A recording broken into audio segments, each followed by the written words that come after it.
नमस्कार दोस्तों, स्वागत है आपका हमारे चैनल कहानियों की दुनिया में वानी में। तो हमारी आज की कहानी है दो कब्रें, मुंशी प्रेमचंद की कहानी। तो चलिए शुरू करते हैं। अब ना वह यौवन है, ना वह नशा, ना वह उन्माद। वह महफिल उठ गई, वह दीपक बुझ गया जिससे महफिल की रौनक थी। वह प्रेम मूर्ति कब्र की गोद में सो रही है। हाँ, उसके प्रेम की छाप अब भी हृदय पर है और उसकी अमर स्मृति आंखों के सामने। वीरांगनाओं में ऐसी वफा, ऐसा प्रेम, ऐसा व्रत दुर्लभ है और रईसों में ऐसा विवाह, ऐसा समर्पण, ऐसी भक्ति और भी दुर्लभ।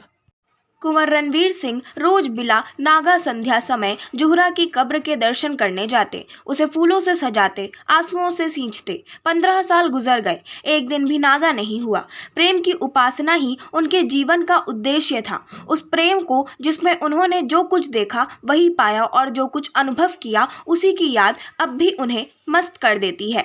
इस उपासना में सुलोचना भी उनके साथ होती है, जो जुहरा का प्रसाद और कुंवर साहब की सारी अभिलाषाओं का केंद्र थी। कुंवर साहब ने 2 शादियां की थीं, पर दोनों स्त्रियों में से एक भी संतान का मुंह न देख सकी। कुंवर साहब ने फिर विवाह ना किया। एक दिन एक महफिल में उन्हें जुहरा के दर्शन हुए। उस निराशपति और अतृप्त युवती में ऐसा मेल, मानो चिरकाल से बिछड़े हुए 2 साथी फिर मिल गए हों।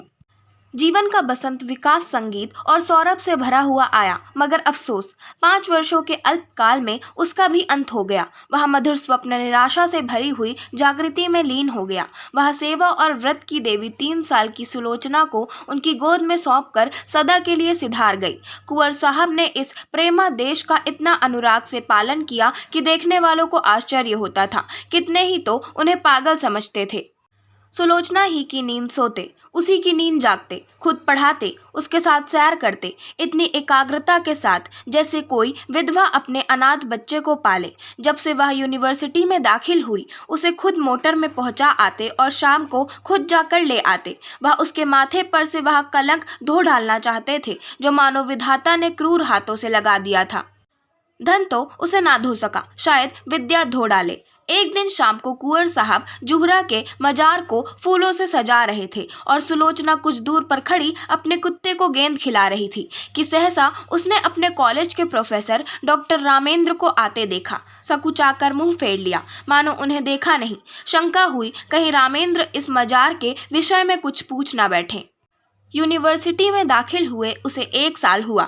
इस 1 साल में उसने प्रणय के विविधा रूपों को देख लिया था। कहीं क्रीड़ा थी, कहीं विनोद था, कहीं कुत्सा थी, कहीं लालसा थी, कहीं उच्छृंखलता थी, किंतु वह सहृदयता ना थी जो प्रेम का मूल है। केवल रामेंद्र ही एक ऐसे सज्जन थे जिन्हें अपनी ओर ताकते देखकर उसके हृदय में सनसनी होने लगती थी।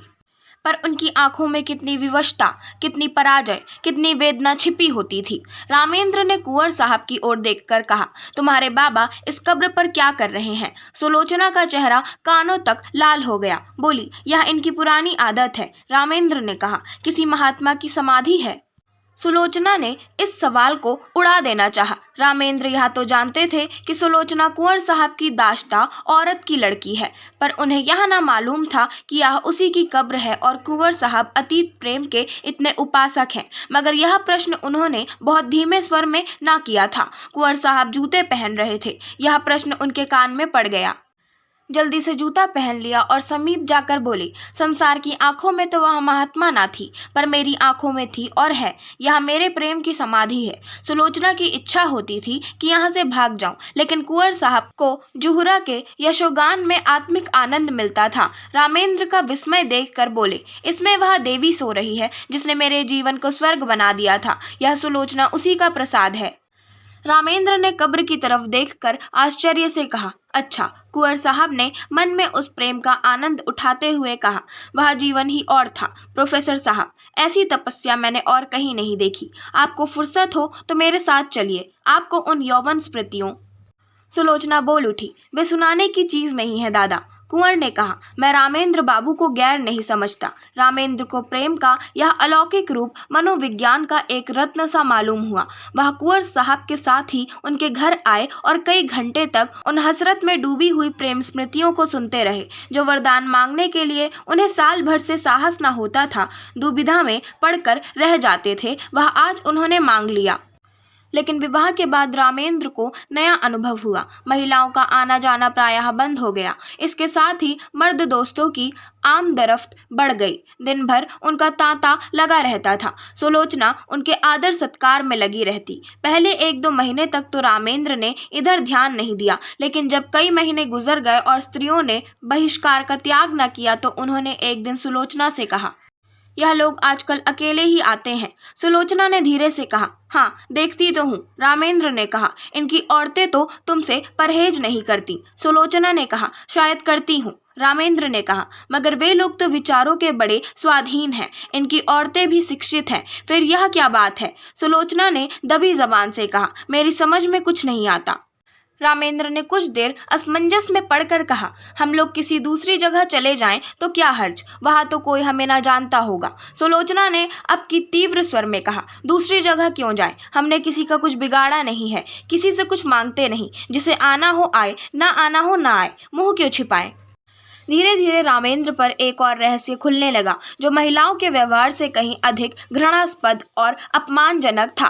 रामेंद्र को अब मालूम होने लगा कि ये महाशय जो आते हैं और घंटों बैठे सामाजिक और राजनीतिक प्रश्नों पर बहसें किया करते हैं, वास्तव में विचार विनिमय के लिए नहीं बल्कि रूप की उपासना के लिए आते हैं। उनकी आंखें सुलोचना को खोजती रहती हैं। उनके कान उसी की बातों की ओर लगे रहते हैं। उसकी रूप माधुरी का आनंद उठाना ही उनका अभीष्ट है। यहाँ उन्हें वह संकोच नहीं होता जो किसी भले आदमी की बहू बेटी की ओर आंखें नहीं उठने देता। शायद वे सोचते हैं यहाँ उन्हें कोई रोक टोक नहीं है। कभी कभी जब रामेंद्र की अनुपस्थिति में कोई महाशय आ जाते तो सुलोचना को बड़ी कठिन परीक्षा का सामना करना पड़ता। अपनी चितवनों से, अपनी कुत्सित संकेतों से, अपनी रहस्यपूर्ण बातों से, अपनी लंबी सांसों से उसे दिखाना चाहते थे कि हम भी तुम्हारी कृपा के भिखारी हैं। अगर रामेंद्र का तुम पर 16 आना अधिकार है तो थोड़ी सी दक्षिणा के अधिकारी हम भी हैं। सुलोचना उस वक्त जहर का घूंट पी कर रह जाती। जब तक रामेंद्र और सुलोचना दोनों क्लब जाया करते थे, वहाँ उदार सज्जनों का अच्छा जमघट रहता था। जब तक रामेंद्र को किसी की ओर संदेह ना था, वह उसे आग्रह करके अपने साथ ले जाते थे। सुलोचना के पहुंचते ही यहाँ एक स्फूर्ति सी उत्पन्न हो जाती थी। जिस मेज पर सुलोचना बैठती उसे लोग घेर लेते थे। कभी कभी सुलोचना गाती थी, उस वक्त सबके सब उन्मत्त हो जाते। क्लब में महिलाओं की संख्या अधिक ना थी। मुश्किल से 5-6 लड़कियां आती थीं, मगर वे भी सुलोचना से दूर दूर रहती थीं, बल्कि अपने भाव भंगिमाओं और कटाक्षों से वे उसे जता देना चाहती थीं कि तुम पुरुषों का दिल खुश करो, हम कुल वधुओं के पास तुम नहीं आ सकती। लेकिन जब रामेंद्र पर इस कटु सत्य का प्रकाश हुआ तो उन्होंने क्लब जाना छोड़ दिया, मित्रों के यहाँ आना जाना भी कम कर दिया और अपने यहाँ आने वालों की भी उपेक्षा करने लगे। वह चाहते थे कि मेरे एकांतवास में कोई विघ्न न डाले। आखिर उन्होंने बाहर आना जाना छोड़ दिया। अपने चारों ओर छल कपट का जाल सा बिछा हुआ मालूम होता था। किसी पर विश्वास न कर सकते थे, किसी से सद्व्यवहार की आशा नहीं। सोचते ऐसे धूर्त कपटी दोस्ती की आड़ में गला काटने वाले आदमियों से मिले ही क्यों। वे स्वभाव से मिलनसार आदमी थे, पक्के यारबाश। यह एकांतवास जहाँ ना कोई सैर थी, ना विनोद, ना कोई चहल पहल, उनके लिए कठिन कारावास से कम ना था। यद्यपि कर्म और वचन से सुलोचना की दिलजोई करते रहते थे, लेकिन सुलोचना की सूक्ष्म और संशक आंखों से अब यह बात छिपी ना थी कि यह अवस्था इनके लिए दिन दिन असहाय होती जाती थी। वह दिल में सोचती, इनकी यह दशा मेरे ही कारण तो है, मैं ही तो इनके जीवन का कांटा हो गई। एक दिन उसने रामेंद्र से कहा, आजकल क्लब क्यों नहीं चलते? कई सप्ताह हुए घर से निकलते तक नहीं। रामेंद्र ने बेदिली से कहा, मेरा जी कहीं जाने को नहीं चाहता, अपना घर सबसे अच्छा है। सुलोचना ने कहा, जी तो ऊबता ही होगा, मेरे कारण यह तपस्या क्यों करते हो? मैं तो न जाऊंगी, उन स्त्रियों से मुझे घृणा होती है। उनमें एक भी ऐसी नहीं जिसके दामन पर काले दाग ना हो, लेकिन सब सीता बनी फिरती हैं। मुझे तो उनकी सूरत से चिढ़ हो गई है। मगर तुम क्यों नहीं जाते? कुछ दिल ही बहल जाएगा। रामेंद्र ने कहा, दिल नहीं पत्थर बहलेगा। जब अंदर आग लगी हुई हो तो बाहर शांति कहाँ?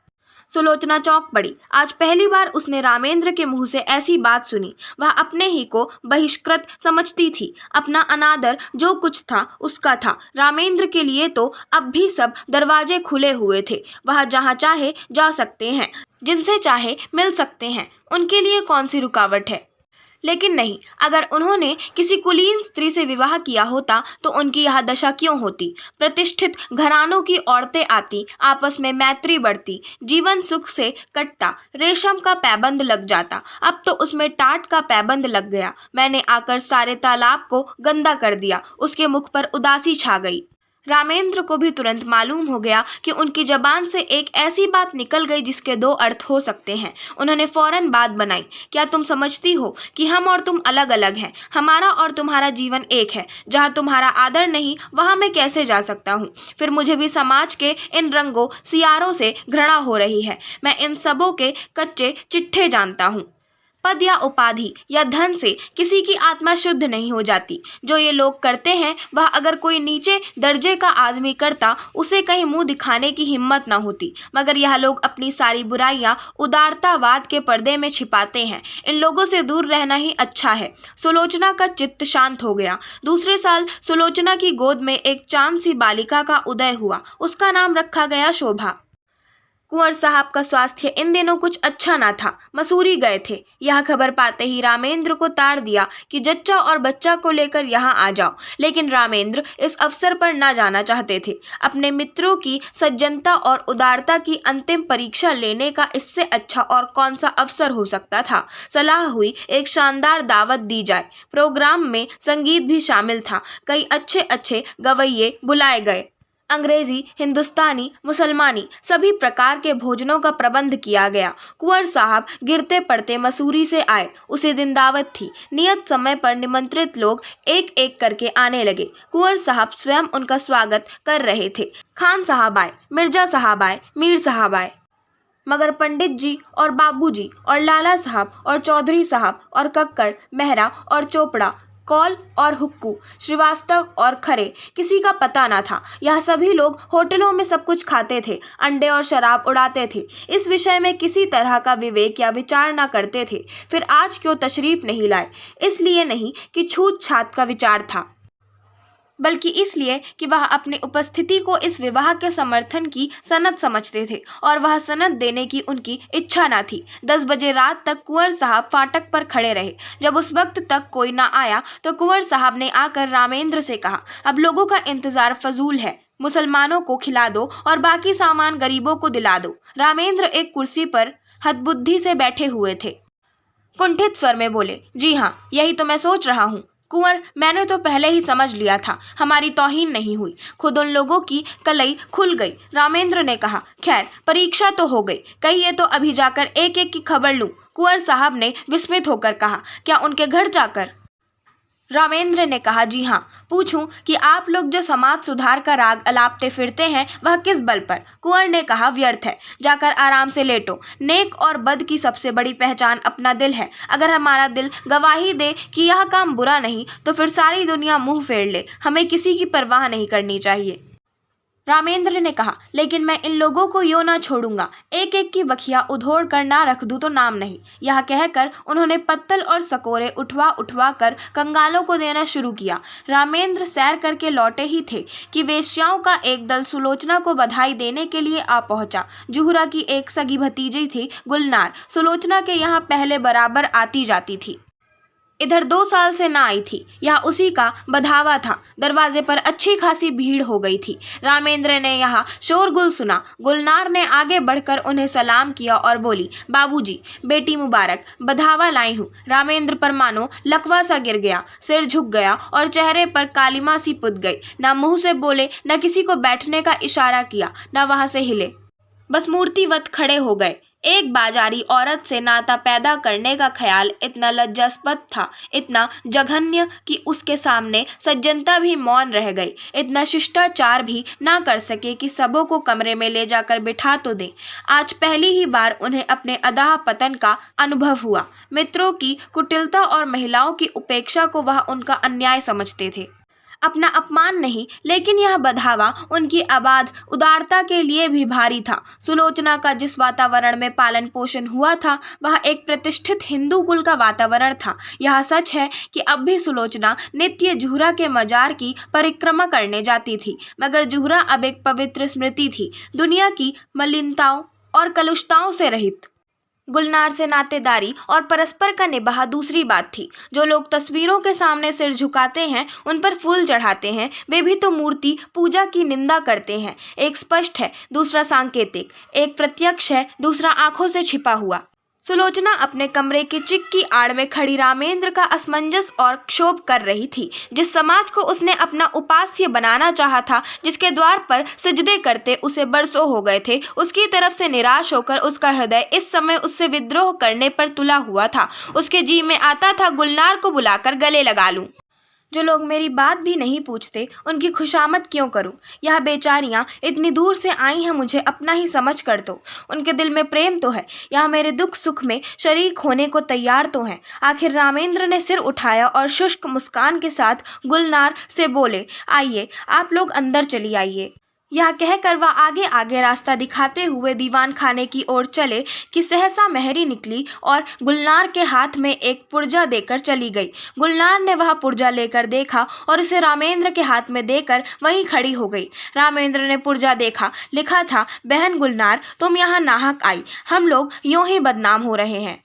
अब और बदनाम मत करो, बधावा वापस ले जाओ। कभी मिलने का जी चाहे रात को आना और अकेली। मेरा जी तुमसे गले लिपट कर रोने के लिए तड़प रहा है, मगर मजबूर हूँ। रामेंद्र ने पुर्जा फाड़कर फेंक दिया और उद्दंड होकर बोले, इन्हें लिखने दो, मैं किसी से नहीं डरता, अंदर आओ। गुलनार ने एक कदम पीछे फिरकर कहा, नहीं बाबूजी, अब हमें आज्ञा दीजिए। रामेंद्र ने कहा, 1 मिनट तो बैठो। गुलनार ने कहा, जी नहीं, 1 सेकंड भी नहीं। गुलनार के चले जाने के बाद रामेंद्र अपने कमरे में जा बैठे। जैसी पराजय उन्हें आज हुई, वैसी पहले कभी नहीं हुई। वह आत्माभिमान, वह सच्चा क्रोध जो अन्याय के ज्ञान से पैदा होता है, लुप्त हो गया था। उसकी जगह लज्जा थी और ग्लानि। इसे बधावे की क्यों सूझ गई? यूं तो कभी आती जाती ना थी, आज ना जाने कहां से फट पड़ी।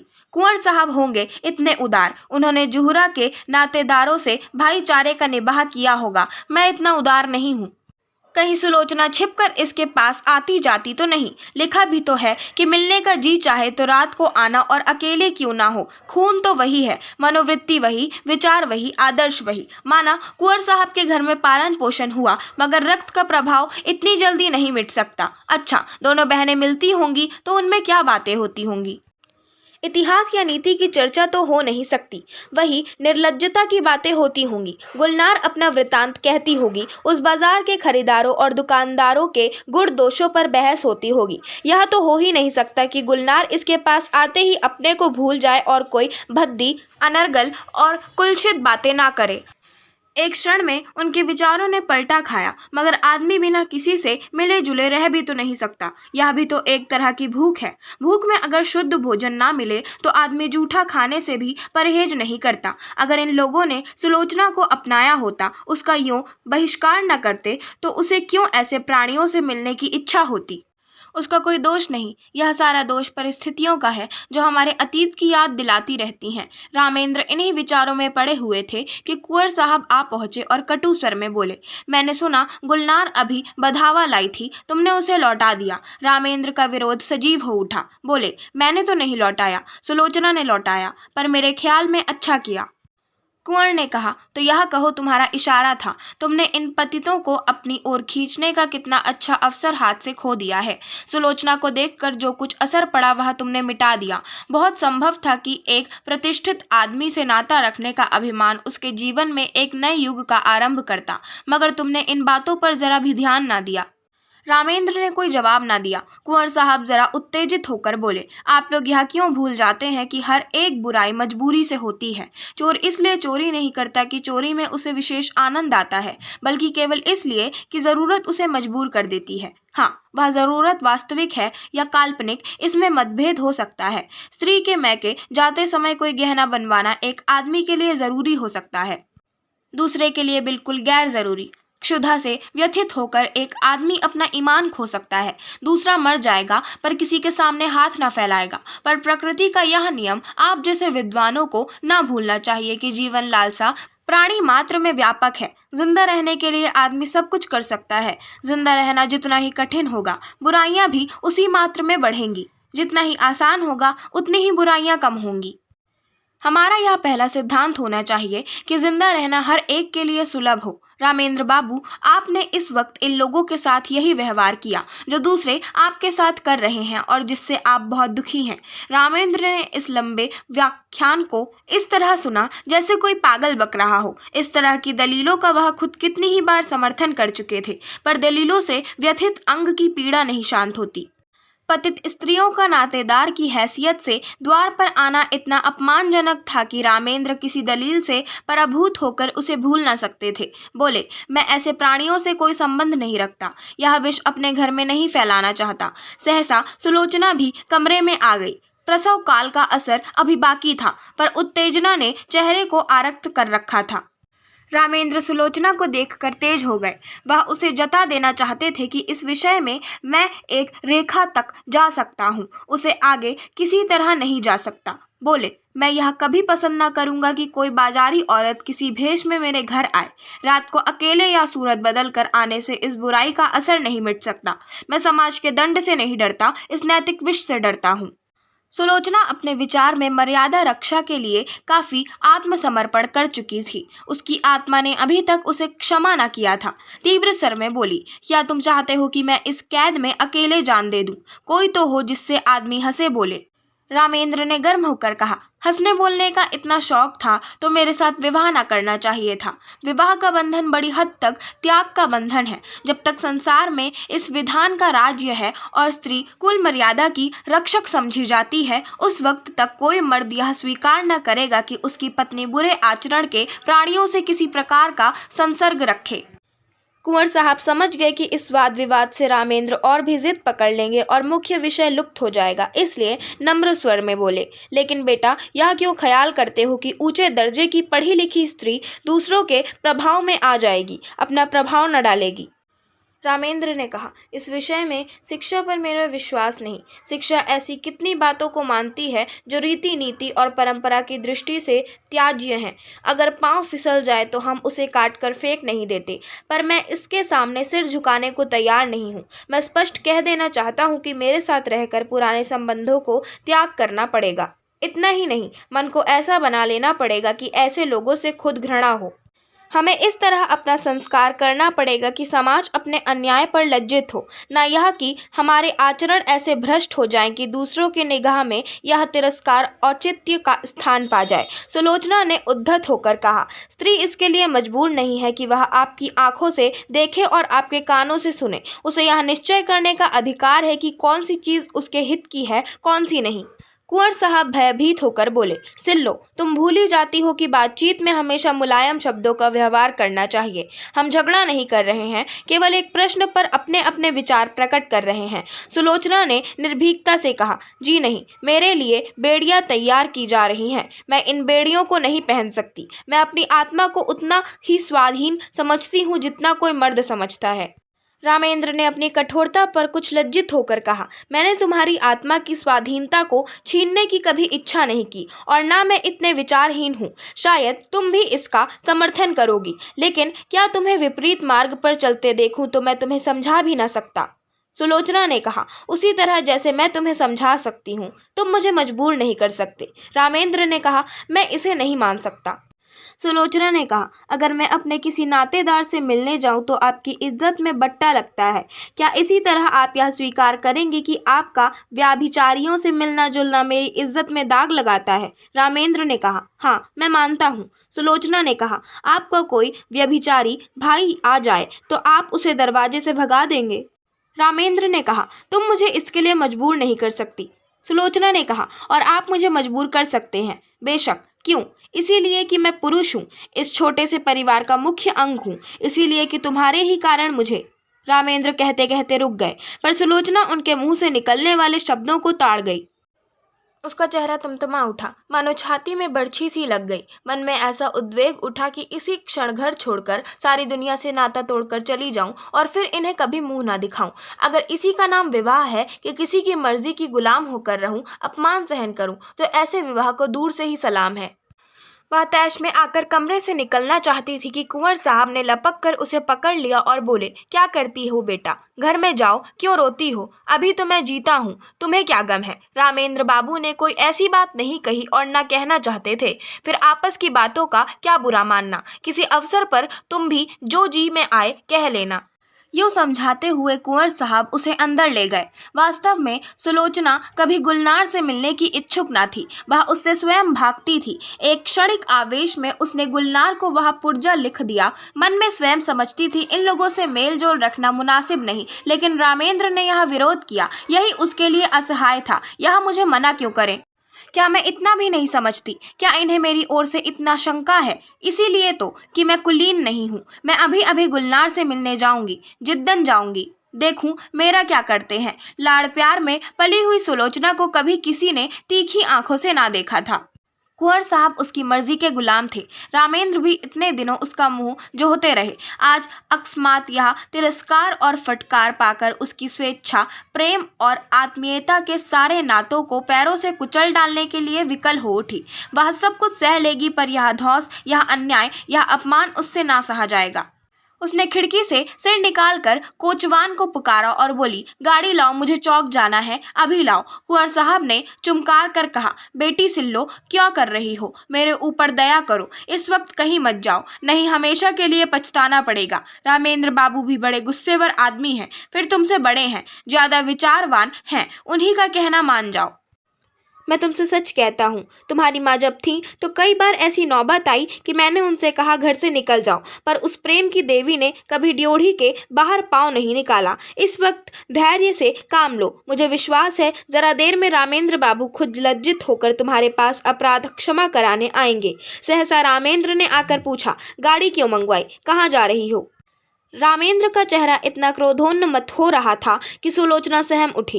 दोनों आंखों से ज्वाला सी निकल रही थी, नथने फड़क रहे थे, पिंडलियां कांप रही थीं। यह कहने की हिम्मत न पड़ी कि गुलनार के घर जाती हूँ। गुलनार का नाम सुनते ही शायद यह मेरी गर्दन पर सवार हो जाएंगे। इस भय से वह कांप उठी। आत्मरक्षा का भाव प्रबल हो गया। बोली, जरा अम्मा के मजार तक जाऊंगी।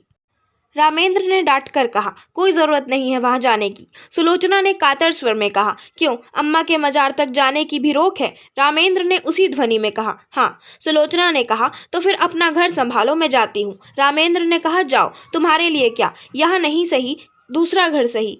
अभी तक तस्मा बाकी था, वह कट गया। यो शायद सुलोचना वहां से कुंवर साहब के बंगले पर जाती, 2-4 दिन रूठी रहती, फिर रामेंद्र उसे मना लाते और मामला तय हो जाता। लेकिन इस चोट ने समझौते और संधि की जड़ काट दी।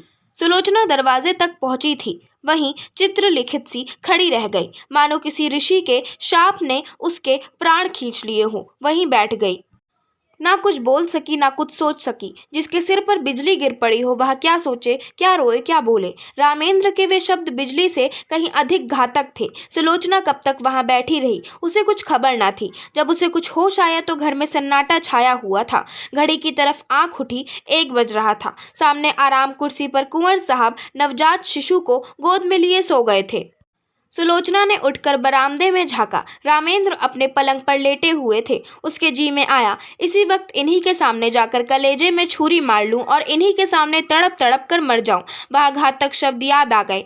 इनके मुंह से ऐसे शब्द निकले क्यों? पर इतने चतुर, इतने उदार और इतने विचारशील होकर भी यह जुबान पर ऐसे शब्द क्यों ला सके?